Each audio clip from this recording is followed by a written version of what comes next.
guys, in this video I'm going to show you how to do paraphrasing with Scispace. Now once you have a Scispace account and you're signed into your account, on the left hand side you will have an option that says paraphrase, and you just need to click on that. And here you have two sections. You have the section that will contain your information that you need. That could be something that you've used AI to write, or if you have whatever text, you can paste it there. And then once you do that, you can go ahead and you can choose to hit the paraphrase button.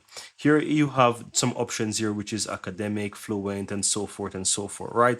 You can also choose the length. You can choose if you want to do some particular language or the variations or whatever it is. But once you're ready, you can go ahead. You can make some few changes to whatever you want to this document. So let's say I want this to be more persuasive. I can go ahead and I can choose that, and then I can go ahead and choose paraphrase. Once I choose paraphrase, it's going to paraphrase the entire article or the text that I've put inside of it, and then you will get the output right here. And that's it. Once you get whatever output that you get, you can just simply go ahead and click on copy, and you can use that to your advantage or whatever you need.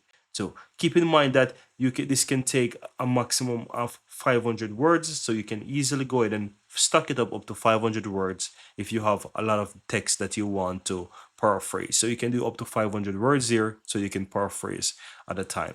And that's it, guys. Very easy and very simple.